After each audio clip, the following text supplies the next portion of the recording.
pre-exercise feeding of nutrients, protein in particular, causes a greater thermic effect of the exercise bout compared to fasted training.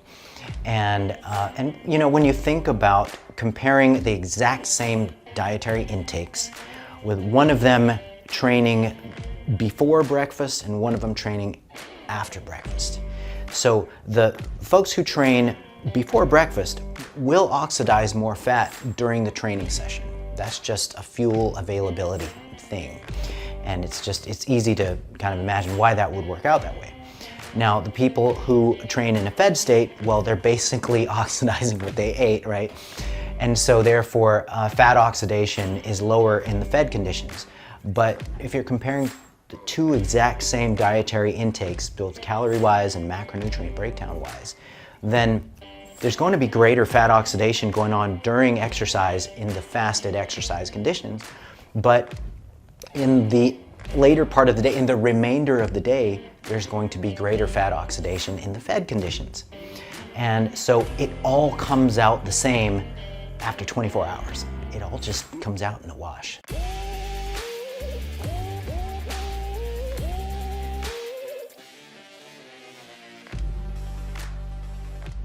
Hey friends, today's show with Alan Aragon is brought to you by Myoscience Nutrition. We're talking a lot about exercise, weight loss, movement, and one tool that can help you during your exercise sessions and even recovery from your exercise sessions are the electrolyte sticks by Myoscience. What makes this unique, you've heard me talk all about this before, is the combination of the carnonutrients like taurine, like creatine, paired with the electrolytes, featuring real Redmond salt, albion chelated magnesium, potassium, you're also getting calcium. This synergistic combination has actually never been commercially produced before up until now, despite the fact that there is academic literature supporting the combined effect of both electrolytes with creatine. So if you're into exercise, if you want to maximize the exercise sessions, check out myoscience.com and use the link below to learn more about the electrolyte sticks. There's well over 300 reviews on this. There's two different flavors now, the lemon lime and the orange flavor. And you can save using the code podcast at checkout. So hopefully you enjoy this show with Alan Aragon. I will link in the description links to his books, Flexible Dieting, and he has several other books as well. He's an amazing resource. I really hope you enjoy this conversation. We both left after this thinking, gosh, we're in a flow state, and this went really well. So I really hope you enjoy, and also check out the show notes if you want to learn more about that. So let's cut back to it with Alan. Alan, it's great to be with you. My friend Jeff LeCoven had recommended that we get together many, many years ago, and we followed each other online, so here we are in LA, and I have a lot of notes in my phone. Would love to dive into protein, creatine, the various controversies over calories in, calories out, and the insulin carbohydrate model of obesity, so much. But I guess just for folks that maybe haven't read your book or followed you online, I know you've been producing great content since the early 90s, you know. I assume you got into fitness because you like to work out, and then it sort of, just what's the high level overview of how you got into this? It started when my dad bought my brother and I a Joe Weider weight set when I was like 11 or 12. And so he was into training. He was an amateur boxer. He had a job as a sparring partner for the pros. And so I had that influence from very early. And then I think like most young boys, you're interested in the comic book superheroes, and then eventually you see the bodybuilders on the cover of Flex magazine, and you're like, wow, that's incredible, that's fascinating. And so, and then of course, as you move through adolescence, you want to be attractive to women, and well, and so that you just start training and you start trying to look better. I was bitten by that bug, and ironically, I started off as an art major, and I stayed in that major for a year and a half before I realized, what the heck am I doing? I love fitness, and I got advised by some wise counsel to, hey, switch majors. It's not too late. You're not old yet. And so yeah, I got my nutrition degree with the thought in mind that, okay, I'll be the one personal trainer with a nutrition degree. That'll give me an edge. Great. And so at the end of my undergraduate degree, my classmates started filing off to dietetics internships, and I sort of felt like I was maybe missing out on something. And so as an afterthought, I got my master's degree in nutrition. And so up until this point, I had been mostly personal training. And then I got into nutritional counseling towards the end of my bachelor's degree and through my master's degree. And over the last 10 years, I've been involved with research and education and, arguing on social media. Sure. So yeah, it's like, are you on Twitter much or mostly Instagram? I am on Twitter, but I've disciplined myself, man, to just use Twitter for announcements and just posts that are not really conducive to just big knockdown, drag out arguments. Because I can't stand the format of Twitter, that nested thing, then you're cut off at however many characters. It's like 2 sentences at a time, and then I don't know how people do it, man. Yeah. I don't know how people argue on Twitter. It's rough on Twitter. It seems like because it's pretty anonymized, and you can be whoever. I mean, I'm Metabolic Mike too. I'm somewhat anonymized on Instagram, but yeah, it gets really contentious. And you talk about in your book the problems with dichotomous thinking, and I think that's maybe a good place to start when it comes to nutrition, because we really, and we've seen this throughout COVID, humans are sort of wired to be tribalistic. And so if something works for you, whether it's fasting, whether it's counting your calories, diet, whatever, then you think this is the thing and everything else is a bunch of crap, right? And this dichotomous thinking, maybe if people don't know what that is, we can define it and talk about the problems with that as it relates to nutrition and body composition.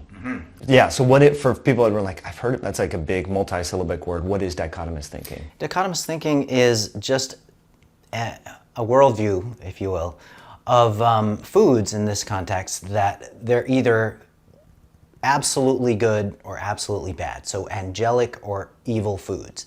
And the dichotomous thinking also can apply to dieting in general, not just foods, but dieting. So dieting is either an all or nothing endeavor.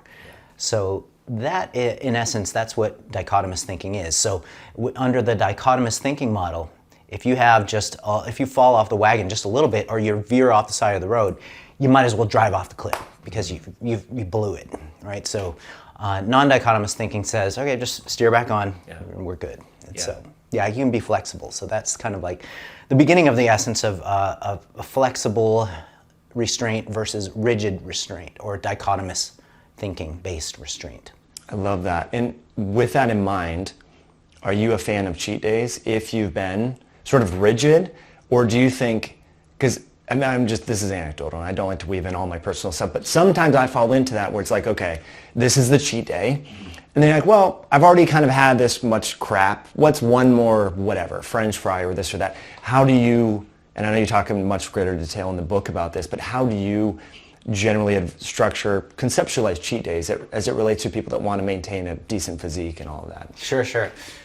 Okay, in the beginning, there are obviously higher quality foods, less junky foods, if you will, less ultra processed, highly refined junk foods than others. If you were to compare like the archetypical comparison, when you get into an argument online, well, if a calorie is a calorie, then, like, what if I eat like 500 calories worth of salmon versus 500 calories worth of a donut, huh? What if a calorie is a calorie? What's up with that? And it's like, okay, well, let's back up a little bit. So fitting, I guess, junk through cheat days or cheat meals or whatever, that just has to be individualized. So a big theme of my book and my approach and what the research shows is that everything's got to be individualized. You have people who just love and permanently exist on a completely Spartan diet with no desserts, no ultra-processed foods, none of that. And that's fine for them, because you just got to go individual by individual. And just as that works that way, so you can individualize the approach to what's called the hedonic allotment, or your allotment of indulgence foods or junk foods, either through the day or through the week. So you can individualize it like this. Like some people, they prefer having a little bit of indulgence each day. And other folks would rather go Spartan 6 days a week and then let their hair down on Saturday or Sunday. Individualize it towards whatever the person prefers, and then you have better adherence. So that's kind of the basic idea. Yeah, it allows you to custom tailor the approach towards someone's personality, which ultimately, like you said, this isn't a sprint, this is a marathon, right? It's okay to look good for the wedding, but you want to look good for the rest of your life, or keep the body fat low and things like that. But if we could drill down just a little bit, I love talking about this, metabolic adaptation and so forth, and that kind of dovetails into what we were just talking about, because the sort of reverse dieting, or 5-2, eating good Monday through Friday, taking the weekends off. If someone is actively trying to lose weight, they're obese, overweight, and they find for themselves, like, gosh, having that planned, there's another word you used with regards to hedonistic deviation, was it? Planned hedonic deviation. That's what researchers call, going off the wagon. Yeah, I love that. So what is happening to the physique when it comes to dieting, and then how does this reverse dieting and so-called cheat days, how does that help sort of prevent these adaptations that our body that happen when we chronically suppress our calorie intake? Okay.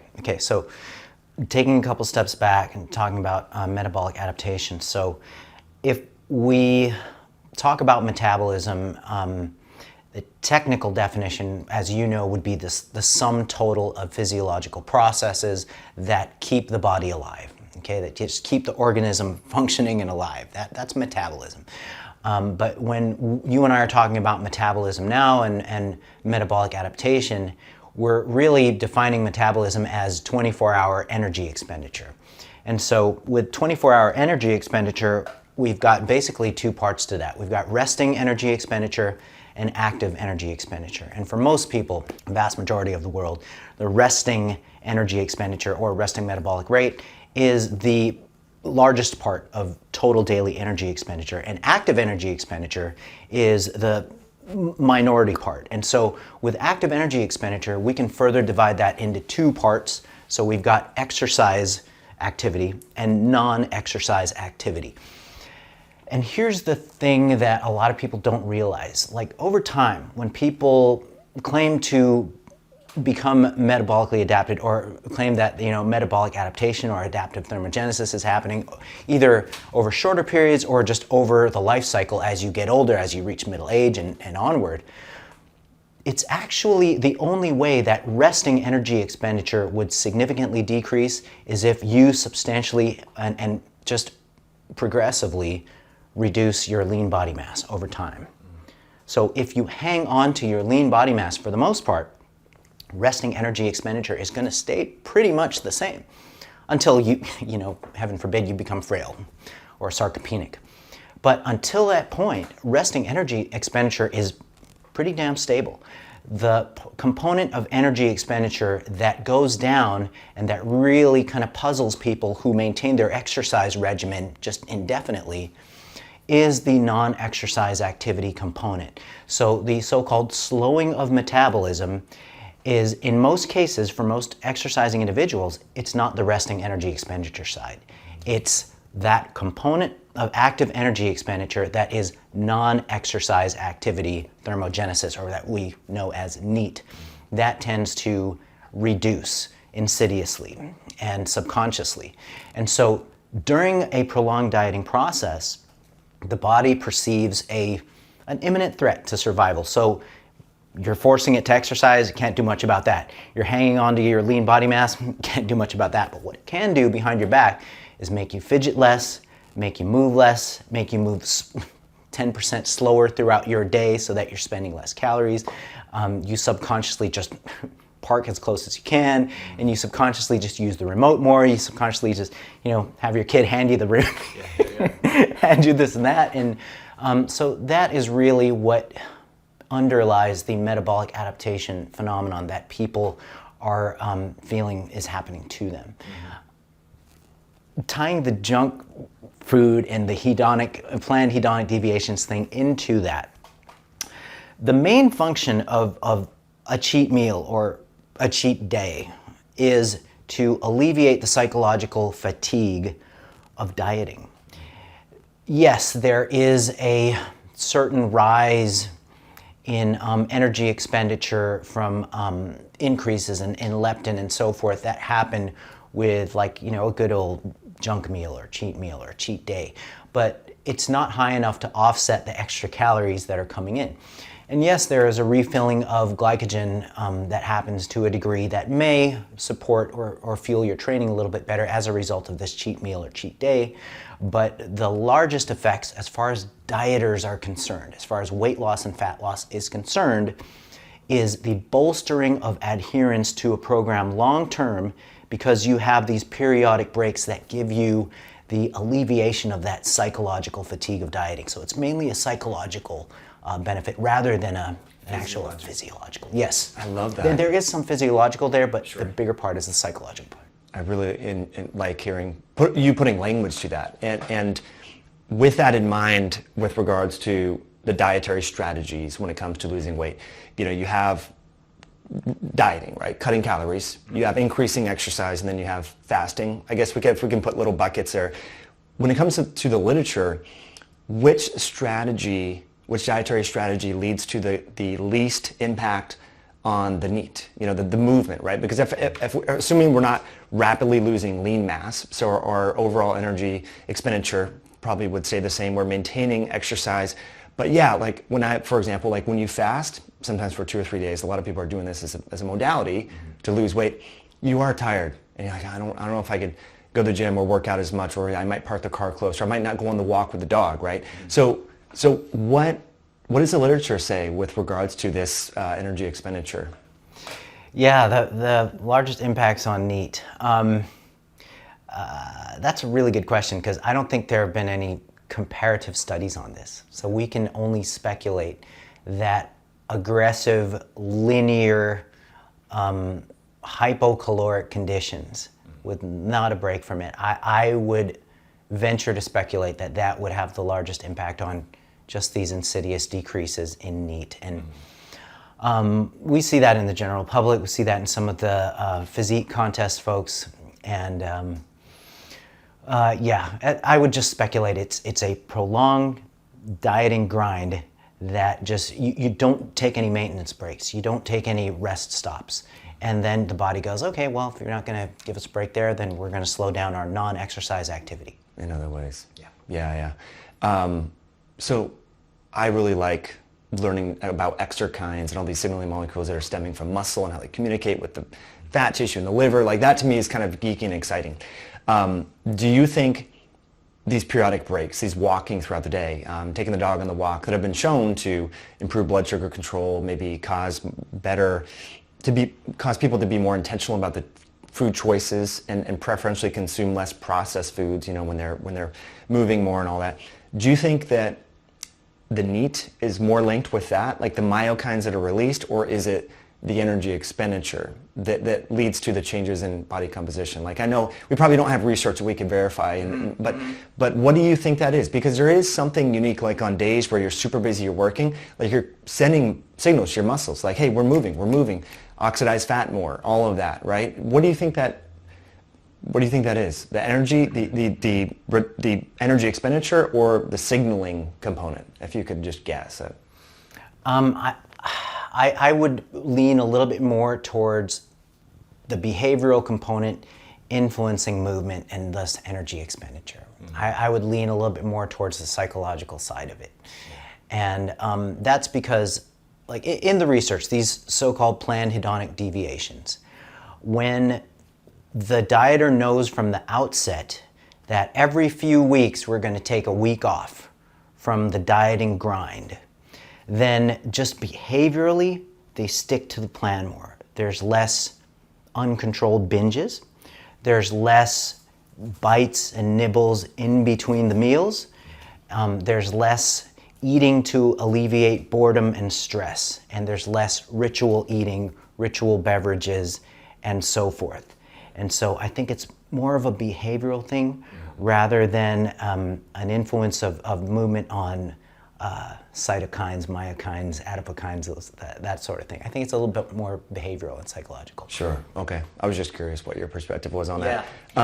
With regards to that, there's been some interesting studies about comparing isocaloric meals in feeding lab studies, but labeling them different. One being a diet, there was this, I think University of Michigan did that famous study or whatever, but it was an indulgent chocolate milkshake, I think, and then a diet, and people can overconsume foods that have the perception that they're low carb, low calorie, low sugar.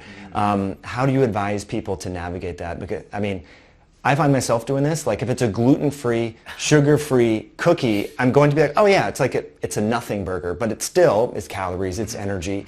How do you help people sort of understand that? I lump them all in the same boat, honestly. I lump all foods that aren't whole and minimally refined into the same boat of, okay, you have to be a bit more vigilant of these kind of foods, including the so-called diet foods. An exception might be diet sodas, but then again, there's some treachery there because people think that diet sodas are a free thing that you can have 10 a day. Next thing you know, they're adding a gram of caffeine to their day. And there is some research that points to potentially adverse effects on gut microbiome if you go hog wild on certain artificial sweeteners. But that can be a little bit far-fetched because the research data mostly points to saccharin being the bad guy. And it's hard to find saccharin commercially because of the public's demand to get it the hell off the market. And the same thing is kind of happening with aspartame as well. So there's more and more stuff with sucralose and stevia, or stevia, as people like to correct me,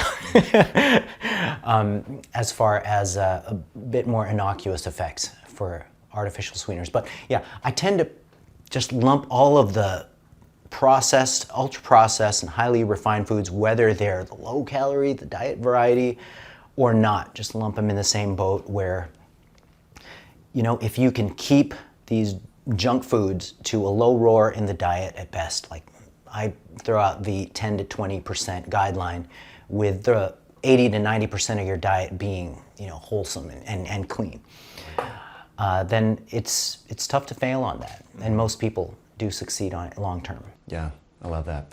Another controversial topic is fasted versus fed exercise and the differences in fat oxidation and this and that. And, we've seen in gyms for like 40 years, if you want to lose fat, do fasted cardio in the morning or something like that. And I believe you were part of a study that actually looked at this. And I think it's important so people understand, is there any significant differences with fasted versus fed exercise? And should this be another thing that people personalize, You're exactly right with that. So my colleagues and I, we ran an experiment on, it was on college-age women with fed versus fasted cardio.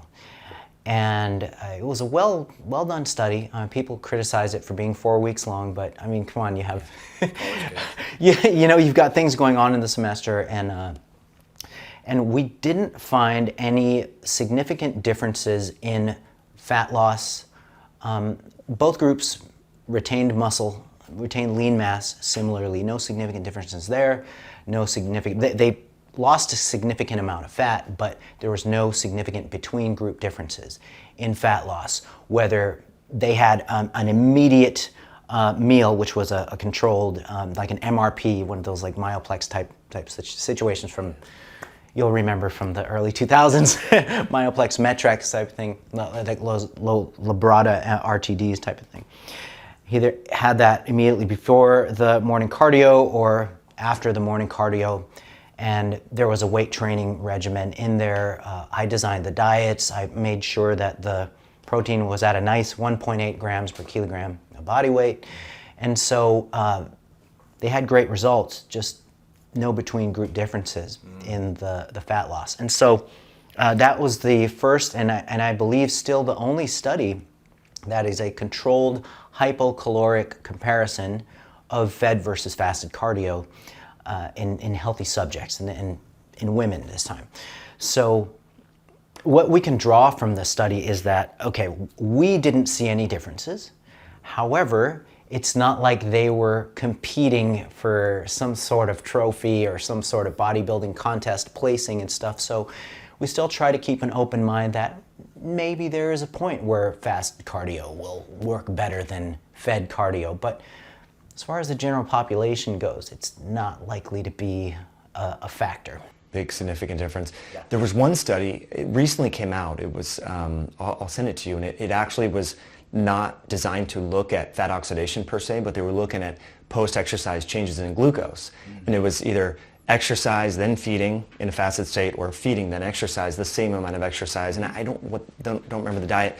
But what I thought was interesting is there was better post-exercise glucose regulation in the people who ate food, then exercised. And I think this is a part that people are missing, is like, okay, during the actual, it seems like people are so focused on what are we doing during the actual exercise session, ignoring the post-exercise window where fat oxidation can increase, or preference for calorie, all of that. So is that surprising to you? No, not really. There is some interesting studies. I think there's a couple of them, or a tiny body of data. And Guillermo Escalante, actually, he summarized this in a review that was published recently. And pre-exercise feeding of nutrients, protein in particular, causes a greater thermic effect of the exercise bout compared to fasted training. And you know, when you think about comparing the exact same dietary intakes, with one of them training before breakfast and one of them training after breakfast.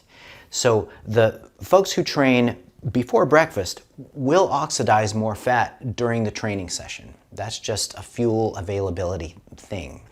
And it's easy to kind of imagine why that would work out that way. Now, the people who train in a fed state, well, they're basically oxidizing what they ate, right? And so therefore, fat oxidation is lower in the fed conditions. But if you're comparing the two exact same dietary intakes, both calorie-wise and macronutrient breakdown-wise, then there's going to be greater fat oxidation going on during exercise in the fasted exercise conditions. But in the later part of the day, in the remainder of the day, there's going to be greater fat oxidation in the fed conditions. And so it all comes out the same after 24 hours. It all just comes out in a wash. So like you mentioned, the best thing you can do is individualize it to the person's schedule, to what they prefer, because usually what people prefer is what they're going to stick to, not for just, you know, a few weeks of a study or a few months of a study. It's what they can stick to as a matter of lifestyle. So we both know a lot of folks who love training fasted. They love doing fasted cardio. They love getting up and just going, and they feel best that way. They wouldn't be able to do that if they had a breakfast bouncing around in their stomachs. And that's cool, and that's fine, and that should be individualized.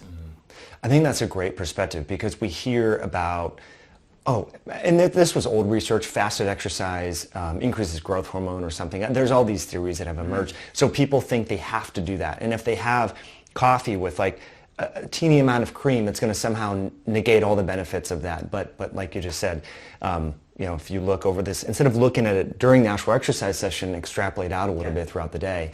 I think it's refreshing for people, because the comments that I see and get, well, if I have stevia in my coffee, that's going to block fat burning, right? Probably not. So anyway, it's good for you to put language to this too. It's great that you bring up the concept of looking at a small snapshot in time, sometimes as thin of a slice as the exercise bout, versus the 24-hour overview, and certainly versus the week and then the month. But yeah, looking at fat oxidation during exercise and judging the value of what's going on based on what's going on during exercise, it doesn't make sense. It's not a logical way to approach programming, because if you think about it, during resistance training, you're breaking muscle, you're tearing muscle down. And so if you just look at what's going on at the muscle level during resistance training, you're going, holy crap, we're breaking down muscle. But no, it's not about what's going on during the training bout. It's about what happens over the 24-hour period and beyond. That's a great perspective, I think, for people to consider. And with that in mind, there was one study looking at the total amount of calorie expenditure during the actual exercise session, and there was gender differences in post-meal refeeding. And it seems that for some reason, and it's been a while, and I'd have to dig up this paper to send to you, but I figured you might know about it, that women are a little bit more susceptible to overeating after exercise if the exercise session involves over like 500 calories or something. Yeah, it was something. Have you looked at some of this stuff? Yeah, that area of research, man, I have looked at it, and it's so mixed and it's so equivocal that you just kind of back off and go, all right, let's stick with kind of the basics here, because there's going to be a lot of inter-individual difference in these sort of things. And it is interesting though, like differences in substrate use between men and women. Women actually oxidize more fat during training, but they actually store more fat after training. And so those differences on the acute or short-term basis, those all kind of tend to come out in the wash and even out anyway. And so, yeah, when we look at appetite differences in one part of the day between the sexes and think, okay, we need to program it this way for women and that way for men, when we look at studies that look at longer periods of time, it kind of washes out. Mm-hmm. So as it stands right now, I don't think there's any necessarily any practical applications of those acute findings that we can draw and, put to practice in the field. Makes sense. You mentioned protein, and we've talked a lot up to now about personalization, and in your book you talk about how the dietary guidelines haven't been personalized. It's 0.8 grams per kilo body weight, right? Yeah. So if you're a 220-pound college athlete, if you're only eating that much protein, it's probably not going to help with recovery. So why do you think the guidelines haven't been updated and personalized? And then how does one go about personalizing? Because you mentioned those dieting college-age women, and that study that you mentioned, they were at 1.8 grams per kilo? That's right. Yeah, which is quite high. So why do you think, when it comes to nutrition, from the highest level, there is not so much personalization baked into the recommendations? Now, there's a lot of infighting and arguing too, even amongst academics. And it's funny because a few years back, I got into an argument with Stu Phillips, and this was in, I want to say 2014 or 2015. So we argued our heads off on Facebook, and then, I guess he conceded a little bit because he cited some article I wrote in 2009. Mm. So it was like 7 years old, 6 years old study. And I'm like, dude, Stu, why are you harping on that article, man? I wrote that in 2009. I would say it differently now. And it was an article about how much protein you can consume in a single sitting, and that's another cool conversation too. So I argued with Stuart, and then we ended up publishing together because the argument, the bickering on Facebook went well. And so we ended up doing this meta-analysis together with Rob Morton on how much protein is required to maximize muscle and strength gains in non-dieting conditions amongst healthy adults. And so that magic number appears to be 1.6 grams per kilogram of body weight. And in imperial terms, that's 0.7 grams per pound. And then the questions start coming, well, are you going to... Lean mass versus total body weight. And so the default solution to that is base it on either ideal body weight or target body weight. Okay. So goal body weight, base it on that. And if you're at where you want to be, then base it on your current total body weight. So that's the solution to that. And so that figure of double the RDA happens to be effective for most populations, whether you're an athlete, whether you're dieting and want to preserve lean body mass, or whether you're an elderly person who's trying to fight off father time and sarcopenia and sarcopenic obesity and the complications thereof. So that 1.6 grams per kilogram body weight happens to be sort of the magic number. And what we in the research community are arguing over now is whether amounts above 1.6 are appropriate.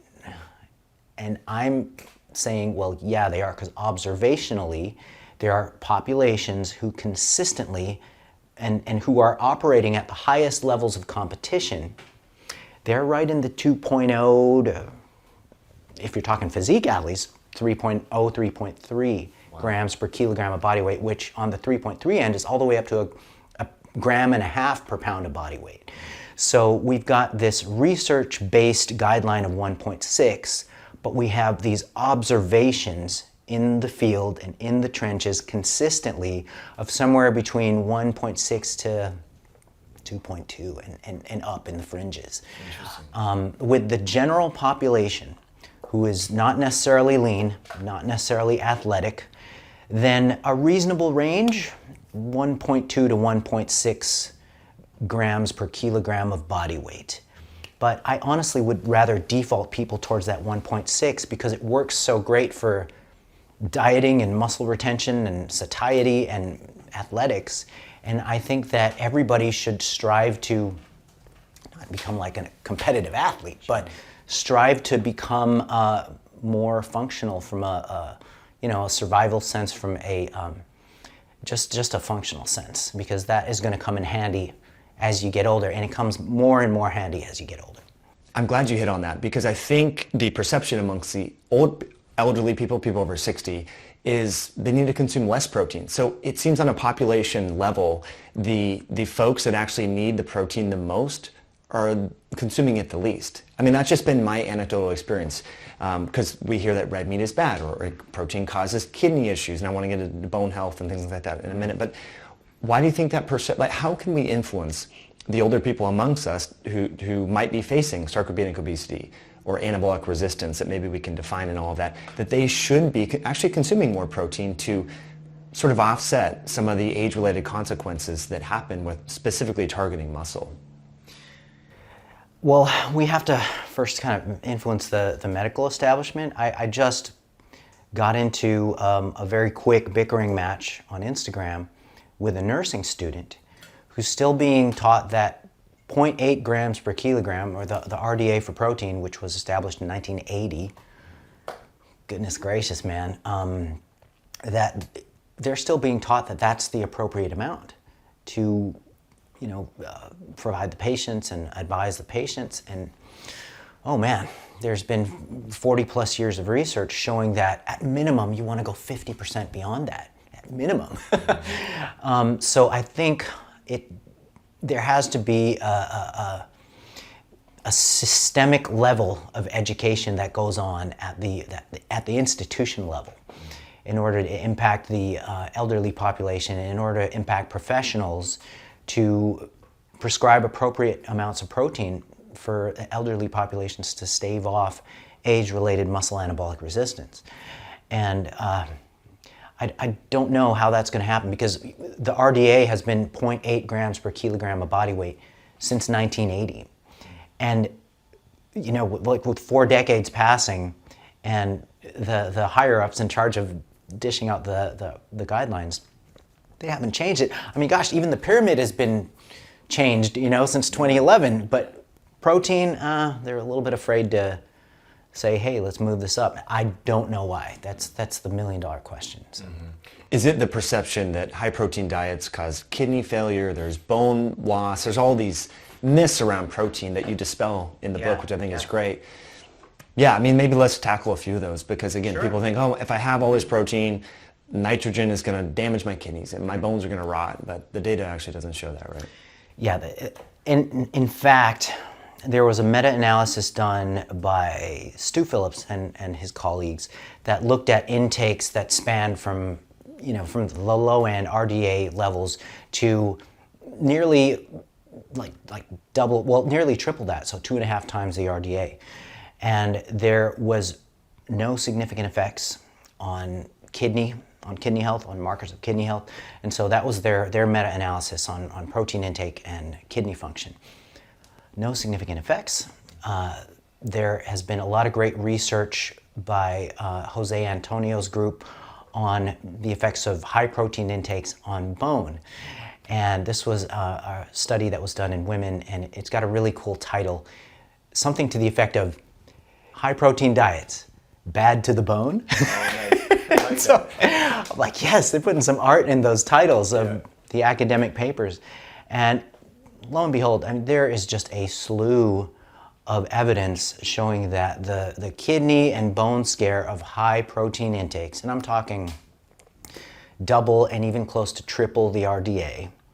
Yeah, we might not know if somebody decides to consume 5 times, 6 times the RDA for a lifetime, and then that's all they consume. Well, we don't necessarily know that, although there is some classic research on a couple of Arctic explorers who all they ate was meat, like fatty meat, for a year, and had no ill effects on kidney function. I don't know if they tested bone health markers, but there's observational evidence showing that fear is unfounded. And so a paper that looks at all of those data, except for the Stu Phillips meta-analysis, which I'm not sure is in that publication, but Ralph Jager wrote the ISSN position stand on protein, and that was in 2017. So if you just Google up ISSN position stand protein, and then you'll come up with this 2017 just monster of a paper that just collates all of the evidence showing a lack of effect of high protein diets on kidney, bone, liver function, all of the things that are traditionally feared by folks who fear higher protein intakes. And so, you know, the evidence is what it is. And that's actually a good thing. Totally. No, I love that. And the age of this onset of like reduced muscle protein synthesis and increased resistance to that, do we know like where that starts? I mean, people talk about hormones starting to decline, like testosterone, DHA in your 30s. When do we start to need, when should people start to be concerned of like, hey, I might need to like start to increase my protein intake? Is it 45, 50, 60? Does the research? Yeah, all we have are these messy observations on when muscle mass starts to decline, and there are some lines of evidence that show that it can start as early as people's 30s, and that's not too surprising considering the sedentary shift from college years to the working world. So when you go from college to corporate, then you really got to start paying attention because you're sitting at a cubicle for 12 hours a day, and then you're going home and you're watching Netflix for another 4 hours, and then you sleep a few hours and you do the whole thing over again. And that's when the problems start happening. So age-related anabolic resistance can happen much earlier than the typical. You usually think that it starts happening at 60 and 65, but just with the sedentary shift, it really kind of begins there. And so I really would start paying attention to those things once you go from college to cubicle. Yeah. Or having kids or whatever it is, like start to focus on that. And it seems that we can really, with our lifestyle, mitigate this. You know, I know people in their 50s and 60s who are muscular, strong. They may not be as strong as they were when they're 18, but no one expects that. But it seems that, like, if we strategize and sort of customize our lifestyle, we can age a lot more gracefully than people generally perceive aging to be. So maintaining the protein, stress to the muscle, you know, with exercise, resistance training. Do you think there's some pretty good data to show that like we can offset many of these changes? Oh man, absolutely. There's some really heartening data showing that even in the oldest old populations that have 80, 85, beyond, you can get them in a lab, get them resistance training, and they just grow muscle, just like younger folks would who have been deconditioned and sitting on the couch for 10 or 20 years building a business and a family. Same thing happens with 80-year-olds who have just been flat out just deconditioned for decades and decades. The muscle wakes up and grows, and so it's never too late to get that going, and to marry those habits with good nutrition as well, because there are components to eating wrong, gaining body fat, that contribute to the phenomenon of age-related anabolic resistance. So as people become overweight or obese, they compromise their ability actually to elicit muscle protein synthesis. So the theory is that these inflammatory adipokines kind of inhibit the muscle protein synthetic process. And so there's micro processes going on at the muscle level and at the adipose level that are engaged in this vicious cycle that makes it tough to hang on to and grow muscle. So if people can keep body fat under control as you age, then that actually helps the maintenance of muscle mass. So I love this. And what's interesting, and you've talked a lot about this, is this body positivity movement. And it sort of is normalizing being overweight or obese and saying, well, that's totally healthy. As long as you're happy and you're overweight or obese, then you are healthy. But physiologically, I mean, you just characterize some of the processes that are occurring, like the fat tissue is releasing these adipocytokines and so on. How do we sort of bring that, what seems like a good idea, inclusive idea, to reality without pissing people off? I mean, I know you've talked about this, but how do you conceptualize that? Sure. The different degrees of obesity have escalating degrees of risk. So, like early obesity or class 1 obesity, you can build a case, and it's all wonkily based on BMI, right? So, so people in the first class of obesity, so like 30 to 35 BMI, you can build a case that, you know what, you're not at a whole lot of tangible risk if you're physically active, and you happen to carry a lot of lean mass that would skew your BMI upwards. So you think of the heavyweight division in various sports, right? I mean, a lot of those guys would classify as obese on the scale, but in the general public, it gets a little bit dicey. And so now, class 2 obesity, BMI of 35 and up, then you start seeing the risk become a lot larger and more tangible. And so more severe obesity is when you really got to zero in and go, okay, now we're courting measurable physiological detriments here, and we're looking at significant risk.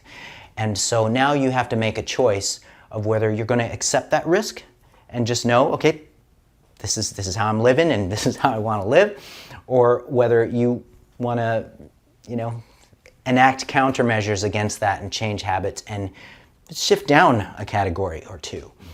And so I think that, we have to make a distinction between that class 1 and that class 2 and up. Class 2 and up is really the statements that, okay, that's fine for health or that's healthy, pretty much flat out false. So. It's important, and you said it quickly, but I just want to underscore this. You said people who are physically active and might carry a little extra fat. That is different, way different than being extra fat and physically inactive. And I think that's the thing that is not really talked so much about is, some people they get hung up on, well, I'm still a little overweight, but it's like, yeah, but you train, like you exercise, like that, you're metabolically healthy, right? So, of course, maybe you should strive to lose that extra body fat, but it's important that we stay metabolically healthy by way of regular physical activity. And I think that is sort of lost from this body positivity movement, sort of narrative. Being metabolically healthy obese, so that MHO phenotype, right? That really only applies, so risk really does go up after BMI 35 and up. So BMI 30 to 35, the metabolically healthy obese population in that category, they're okay. I mean, statistically anyway. You don't have to be lean and athletic like Metabolic Mike to live a ripe, long, healthy life. You can be, a little on the heavier side and live just as long as you're physically active and you're keeping an eye on your, certain health indexes. But, once you start getting severely obese, even if you're metabolically healthy as far as bloods go, then statistically, at the 10-year outlook, trajectory matters. So metabolically healthy obese individuals in the literature tend to have a higher risk of becoming metabolically unhealthy over the long term. So that is the tendency, because a lot of those folks who are metabolically healthy obese, they're on a bad trajectory. So the assessments are taken during a snapshot of time, but they can still be at risk because there could still be an upcreep over years and decades in terms of body fat. So they have to be careful as well. Interesting. I just wanted to talk, I've talked with Gabrielle Line about this a couple times, and it's something that I am very curious about is we have all these metrics and proxies with regards to body fat. BMI, for example, body fat percentage. Yeah. But we were just, before we got off to that tangent, we were talking about the importance of muscle.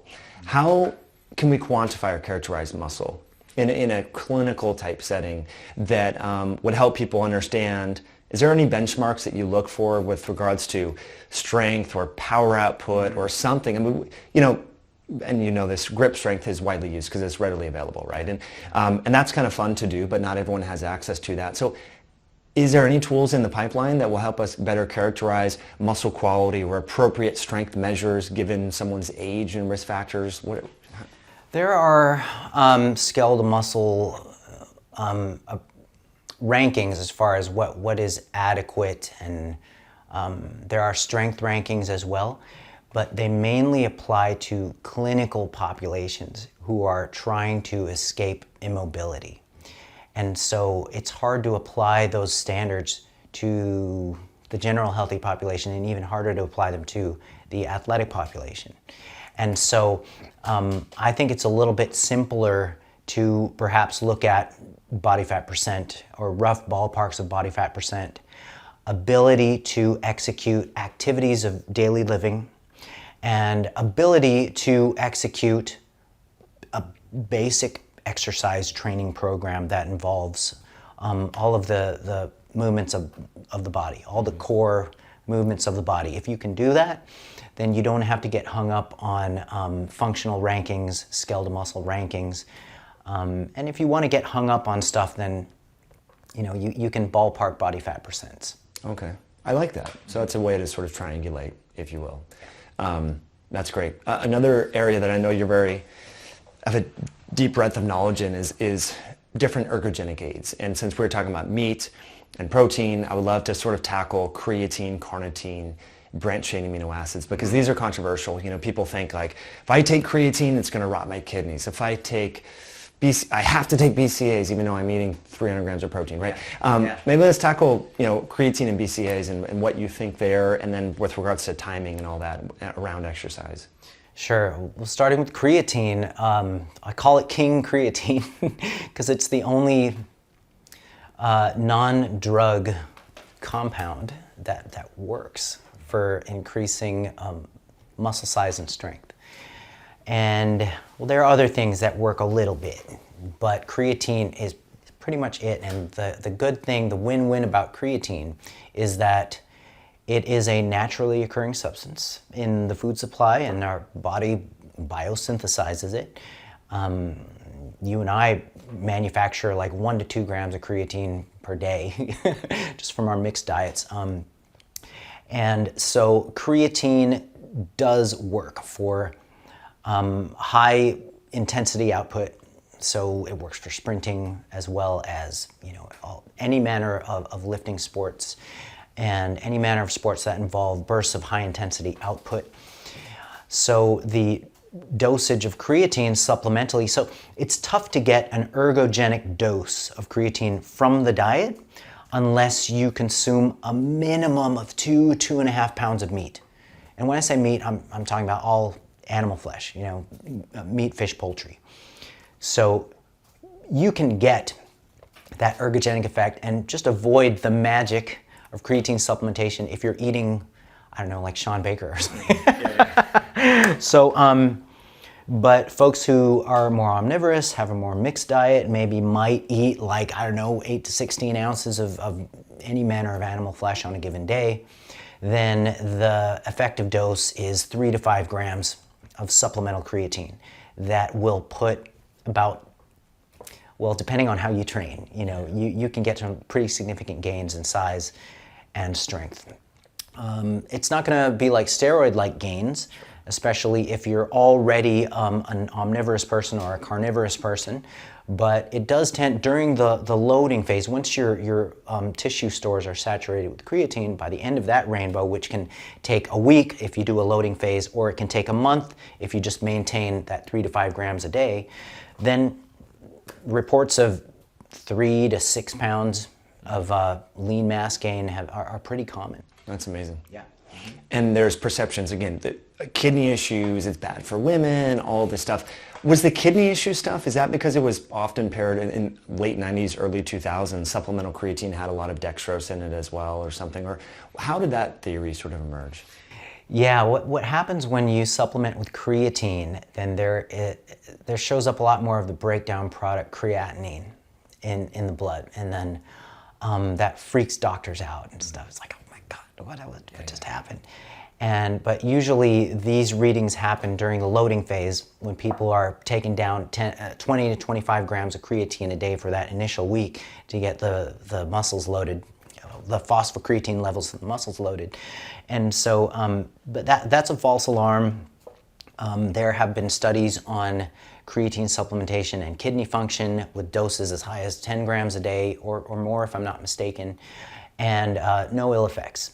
So to that end, if you have a pre-existing concern for kidney health, if you have some sort of chronic kidney disease, then I don't know, maybe you should stay away from it. But normal, healthy individuals, there's enough data for us to confidently say it's not an inherent kidney threat. Mm-hmm. That's a really good point. It's interesting too when you look at, say, markers like creatinine. And you and I, if we go to the gym and then run our bloods, our creatinine levels might look like we have kidney failure or something to that effect. Yeah. So I think it's important, again, context, because I've worked. Training part too, you're right. It's wild. I had a client who did, she's a runner and then ran, lift weights, and then did some blood work. And if you did not know, you would think she's going to die. LDL cholesterol was at like over 400. And I've seen her blood work fasted before and it was very normal. But the creatinine, the lab even called and was like, something's going on with this individual. You might want, and it's like, well, actually they just did exercise before. It's like, oh, okay, well that makes sense. So it's interesting when you look at these markers from taking creatine or whatever, the context matters. And I think because health professionals are used to seeing sedentary, sick, overweight people, and their bodies are starting to fail as a consequence of that lifestyle, comparing that, to an athlete, I think is different. But it's, interesting conversation. Okay, BCAAs and muscle protein synthesis. People are really married to BCAAs. They are really the... Oh yeah. The marketing of BCAA products was really big for a couple decades. So through the late 90s and the early 2000s, branched chain amino acids were a big thing because there was a lot of research coming down the pike showing the muscle protein synthetic effects of leucine, and people started theorizing about branched chain amino acid intake, like mitigating central fatigue, and those are all sound theories, okay? Of the essential amino acids, the anabolic drivers are the essential amino acids. Of all the amino acids, the anabolic drivers are the essential amino acids. Of the essential amino acids, the key anabolic drivers are the branched chain amino acids. And of the branched chain amino acids, the key is leucine. And so even just supplementing with leucine showed higher muscle protein synthesis responses in various acute studies. And so the theory was perfectly sound, okay? So yeah, take BCAAs, you'll increase muscle protein synthesis, great.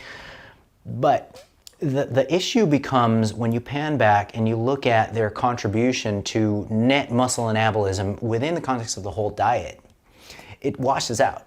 And this is because the proteins you and I take in our diet, 15 to 25% of it is going to be branched chain amino acids. So on the high end, like if you have a couple scoops of whey, that's 26% BCAA right there.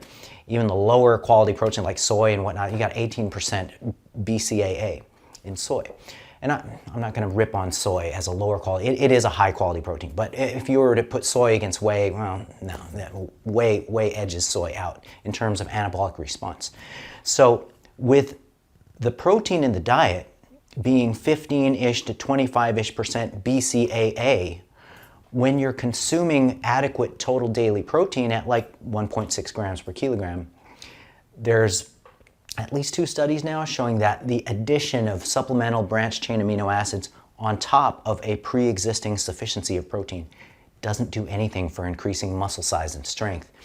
And at a certain point, we just have to step back and say, hey, maybe adding branched chain amino acids to a diet adequate in protein is the equivalent of turning the sprinklers on during a rainstorm. So. Yeah, if you want to waste money or something, or you have disposable income and you like it, or then fine, but don't get there's other ways that you could sort of allocate your resources, in my perspective. That's interesting. Now, there's a Dr. Wolf, I think he's from Baylor University, doing some. Robert Wolf, yeah. He's done a lot of research with elderly people that have had injuries, for example. They're sedentary, bedridden, and shown benefits with the BCAAs. Now, do you think that's because that's a specific population that may not be consuming protein anyway? Yes.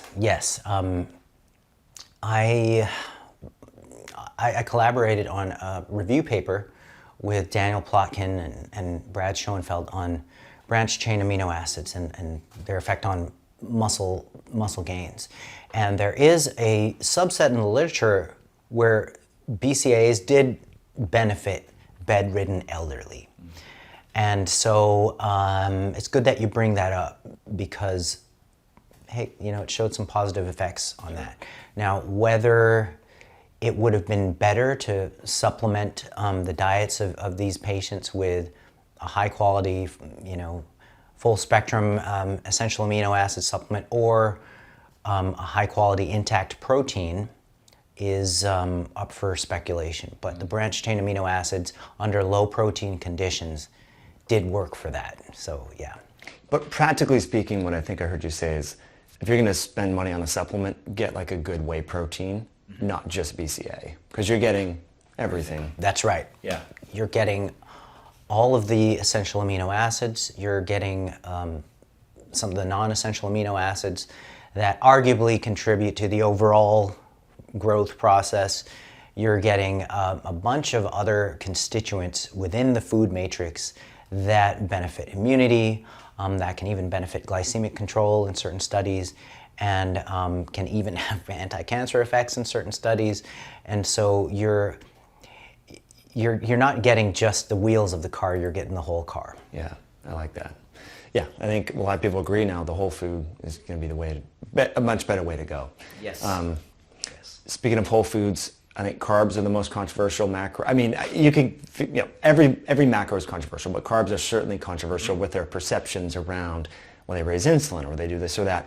I've found benefits timing carbs around exercise. That's just been my personal approach. I know everyone's a little bit different, but let's talk about carbs when it comes to impairing fat loss potentially, where people talk about that, and hypertrophy, and as an ergogenic aid. Right. And I don't want to make this super long, but just a quick note, because there's a lot of people that say you need to train low, in a low, like fasted state, low energy state, but that's not really optimal to getting the adaptations that you would get from the exercise session. So right. I steer people away from that generally, and I get a lot of blowback from that. But yeah, especially around exercise, like on days that I don't exercise, I don't have rice or pasta, But on days that I lift, like I'll have potatoes, rice, pasta, not pasta usually, but fruit, all that. Yeah. And people are like, whoa, dude, like that's too many carbs. You're going to be a diabetic. So how do you, when you look at the big picture of carbs? Like, we need an hour for this, man. Okay, so let's talk about the train low concept real quick. Sure. This is a very elegant thing, and it's a new way to look at fueling for the work required. And for athletic folks like yourself, it is ideal to match the fueling with the demands of the training bout. So if you're gonna literally take a freaking 30-minute walk that day, and you want to economize on your energy intake, because let's imagine you're either wanting to stay lean or you want to get leaner, then it's actually ideal to match the carb intake with the nature of the demands of the exercise.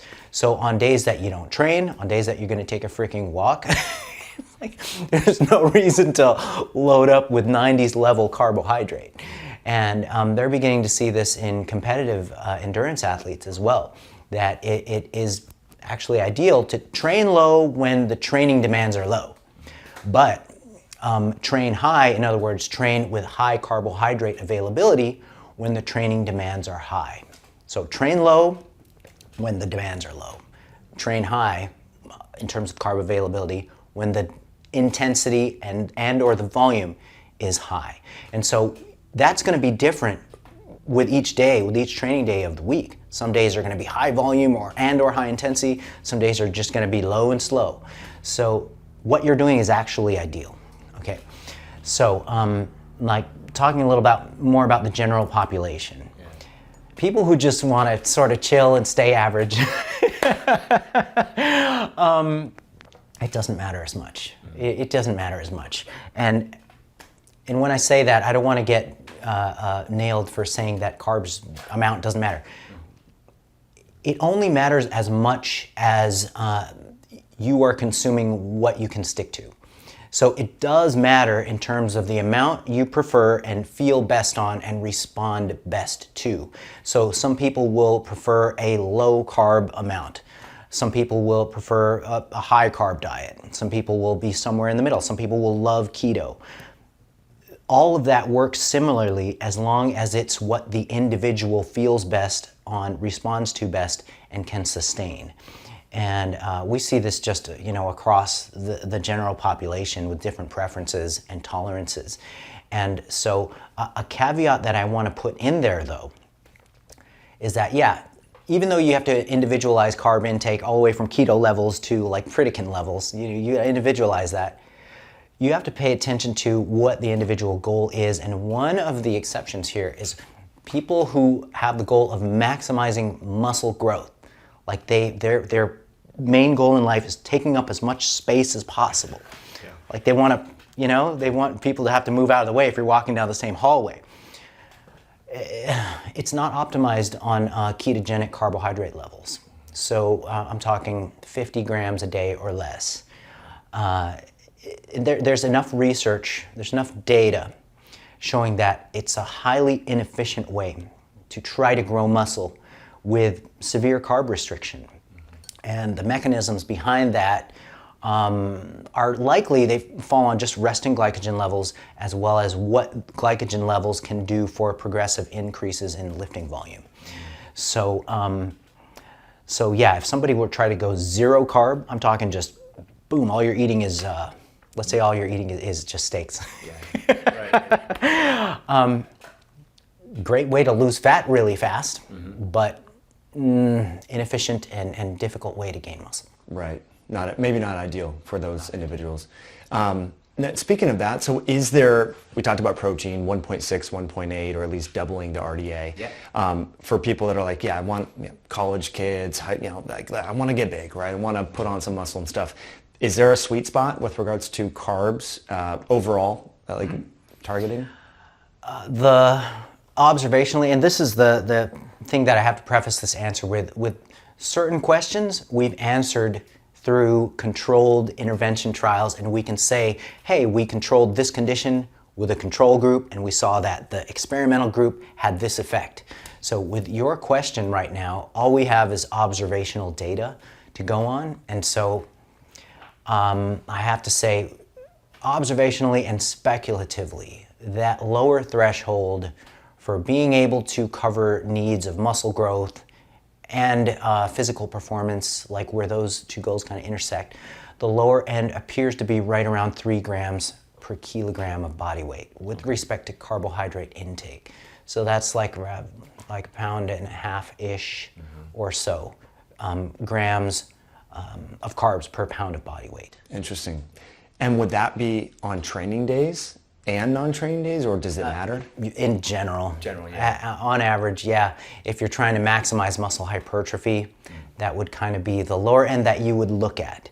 Now, that is not to say that somebody consuming, a gram of carbohydrate per pound of body weight or less, let's say, that is not to say that this person can't gain muscle. It's just that they're not going to maximize the rate of muscle gain at that intake. I see. Okay, so they could do it, but it may not be considered optimal. Correct. Yeah, you can go like zero, you can gain muscle on zero carb. But what happens is when you really try to cut carbs out of the diet, your appetite goes down, which is great for fat loss, not awesome for muscle gain. Your lifting capacity, your work output capacity just goes down. And that, once again, is not great for optimizing muscle hypertrophy. And your resting glycogen levels are significantly lower. And yeah, there's some interesting research from Volek's group showing the same glycogen levels in elite endurance cyclists on keto as well as the conventional diet ones. So, and that's a little bit of a mystery, an interesting thing, but that hasn't necessarily been seen in lifters and the general pop. Yeah, yeah. That's a specific subset of the population, right? Yeah. Like elite cyclists. Most people are not doing that. They're lifting weights, doing a little CrossFit, whatever. That's right. Yeah, it's interesting. So one thing that I wanted to talk about is the controversy in the literature with Kevin Hall and then David Ludwig, and it seems like there's some academic sort of debate back and forth. How did that start? I'm just like, where it seems like those two, they're always, you can read thinly disguised. Like what's up with that? With Kevin Hall and David Ludwig, it has almost reached a point where, okay, guys, it's time for a pose down. Yeah. It's like boxing gloves on. It's a pose down or it's a cage fight. Yeah. It's like, let's see who in the real world is the real animal here, Yeah.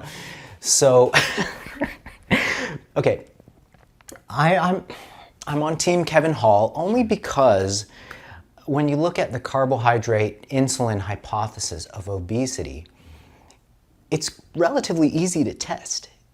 If you're going to focus on insulin and you're going to die on the insulin hill, you're going to lose because, okay, so looking at short-term studies, we can test the carbohydrate insulin hypothesis of obesity, which basically, let me back up a couple steps. Sure. It says that carbohydrates are insulinogenic.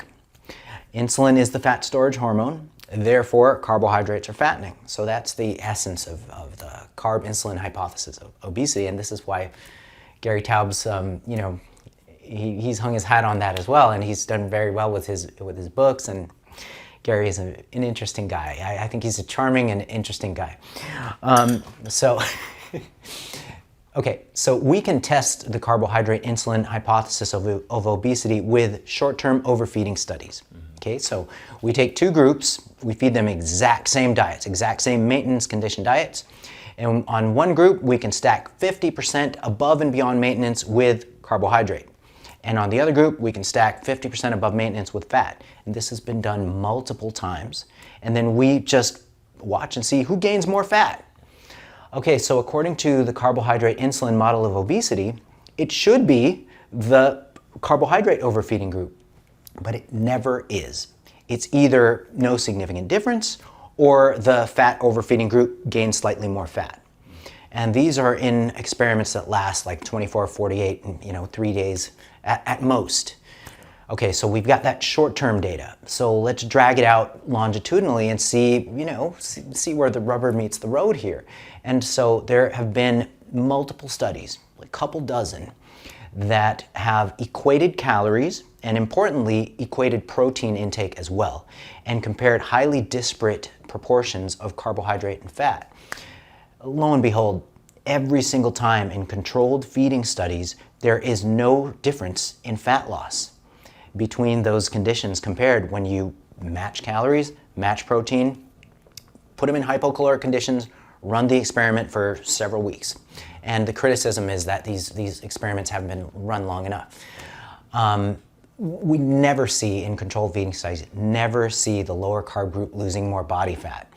And it really the nails really started getting pounded in the coffin when there have been a couple studies now headed by Jeff Volek, where you match protein, you match calories, run one keto, run one high carb, low fat, run it for a number of weeks, no differences in body fat loss between those two. So the carbohydrate insulin model of obesity would say not only is carbohydrate more fattening in overfeeding conditions, but it's less fat reductive or fat oxidative in hypocaloric or dieting conditions.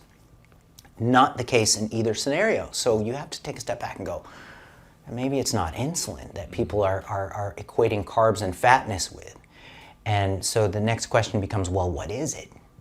And it's kind of an answer that's kind of right in front of our nose. It's the combination of refined carbs and fats in hyperpalatable, energy-dense, food-like things on the shelves that are just commercially cranked out and are highly available and inexpensive and that's what people are gaining body fat on. Yeah.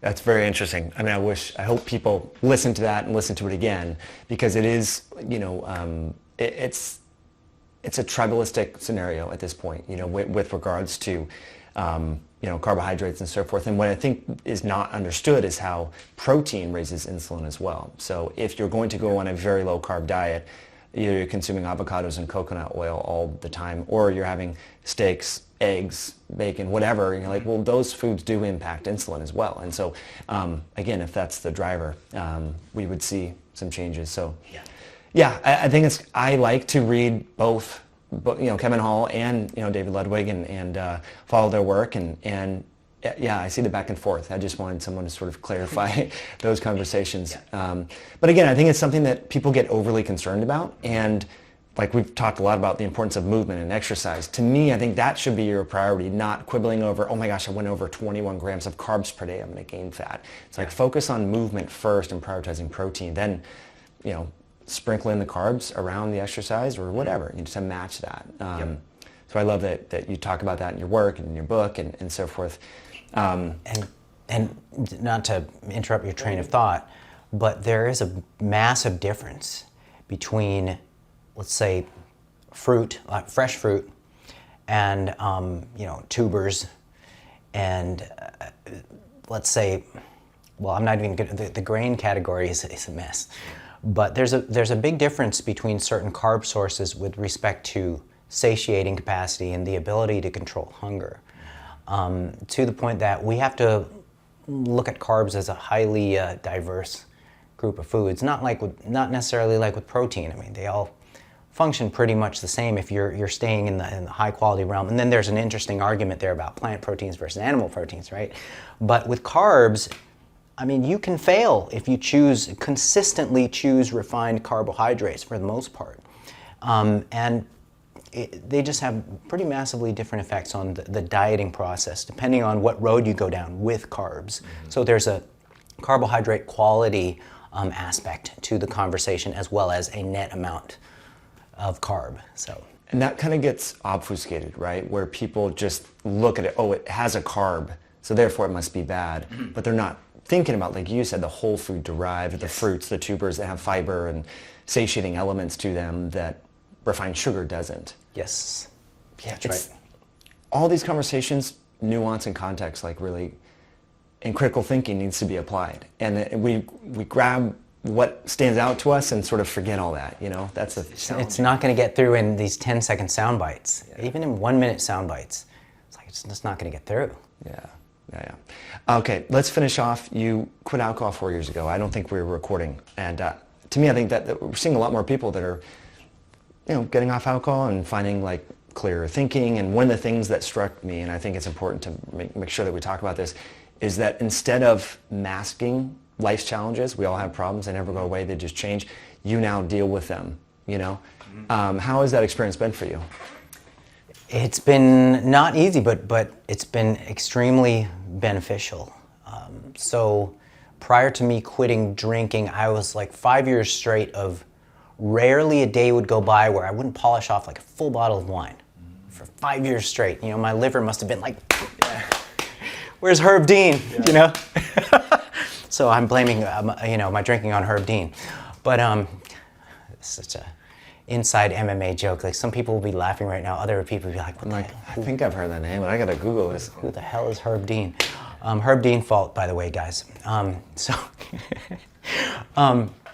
So what quitting alcohol taught me to do was properly cope with the stresses of life, the psychological stresses of life, anxiety, the feelings of uncertainty, times of crisis.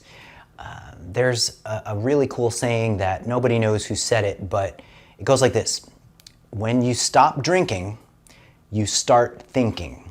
And that hasn't been any more true, than what I've experienced over the last 4 years. So typically it's been if I'm feeling anxious, if I've taken on too many work projects, if I'm about to, do this or that appearance or whatever, right? Put the Band-Aid on it. It works as a great anxiety Band-Aid.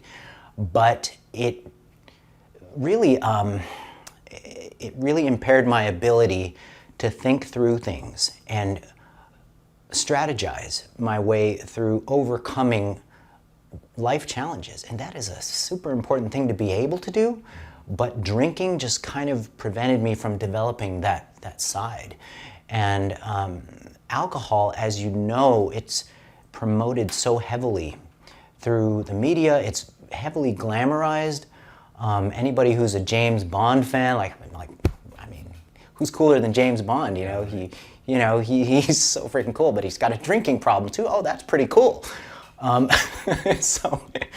But yeah, just seeing the destructive potential of drinking in the hands of people with addictive personalities like myself. I like to do the same thing over and over every day. If I like it, I'll eat it every day. If I'm just very routine oriented, which can be a double-edged sword. It can be great for fitness and health, but it can also be bad for substances of abuse.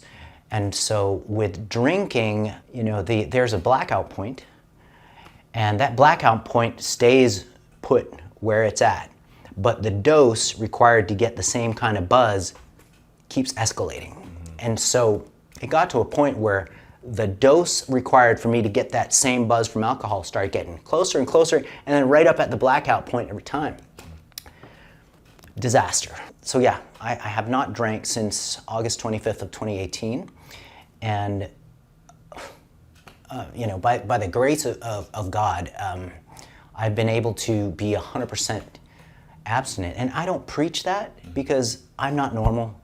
Normal people are like my wife, who can take or leave a glass of wine or two. It doesn't matter a damn thing to her. She'll, people who can drink in moderation and not care about it. With me, it was like, what's the point of drinking unless you can get tanked up? It was all or nothing. Yeah. And so with some people, taking a moderate approach, cutting back, is appropriate. With others, like myself, cold turkey. Cold turkey, man. Yeah. But it's been great for training. It's been great for my personal development. It's been great for my personal and professional relationships.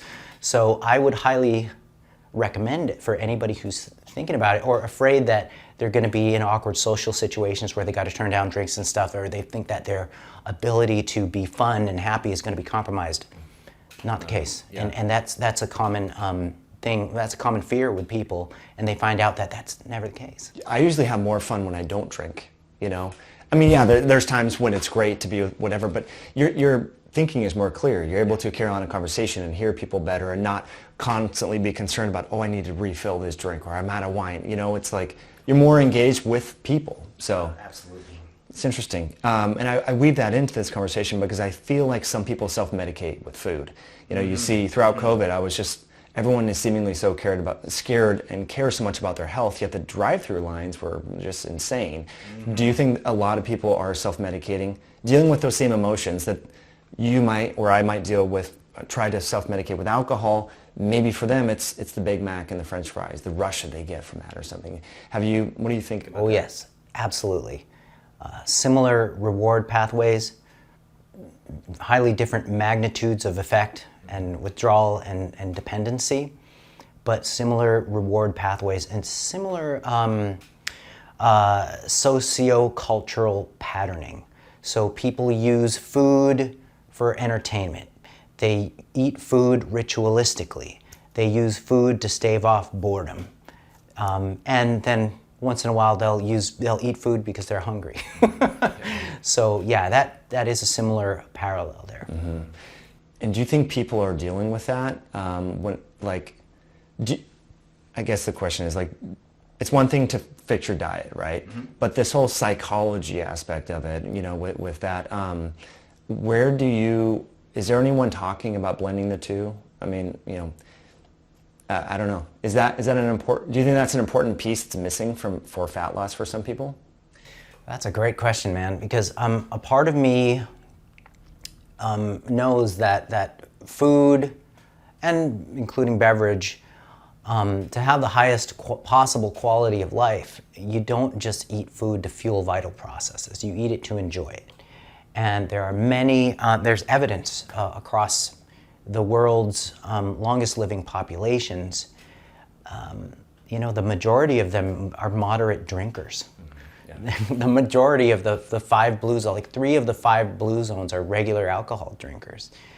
And, observationally, you can't really deny the evidence that it's not necessarily the threat that we might imagine it to be, but when the other components are not in place, like the physical activity components, the strong family and social ties components, the good stress management components, and certainly maintaining a healthy body composition through physical activity and so forth, and a good rest of the diet, when that's not in play and you have the perfect storm of a pandemic, of financial stress, of relationship stress, of just physical and metaphysical stress all over the place, then food can become just like that medication, like the bottle. Yeah, for sure. That's interesting. And, food and drink together. Totally. For sure. And there's a fair bit of research showing a synergy between drinking and appetite.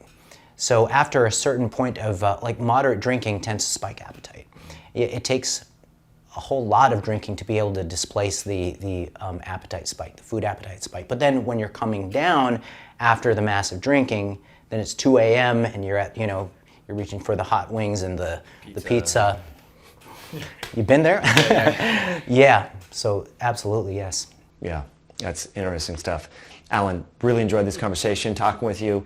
Your book, Flexible Dieting, is available pretty much anywhere where books are sold. Target, Walmart, you name it, man. It's awesome. It's there. And if folks want to connect with you, what's the best way? Your website or Instagram? Where should they check you out? You can go to my website, alanaragon.com. That's where all my stuff is. My main things I do is a monthly research review, which I've been doing since 2008. It was the first one in the fitness space. Now everyone is doing it, but at least they're doing it good, and at least I impacted the industry in a positive way that way. And I've got my book, Flexible Dieting, available at all major outlets. And you can go to alanaragon.com for that. And my biggest audience is actually on Instagram. Okay. And so my Instagram handle is the Alan Aragon, not because I'm an arrogant SOB all the time, but somebody took Alan Aragon. So yeah. That's awesome. Appreciate you coming on. This was great. Dude, I'm so stoked to have finally met you after having known you online for 6-7 years. Right. And we met through, a minor bickering match, but then we kind of came to some common ground. It was just really cool to finally meet you, man. Heck yeah, I agree as well. All right, guys, thanks so much for tuning in. If you enjoyed that content, please hit the like button. In the description below will be a link to Alan's book, and we'll catch you on a future episode down the road.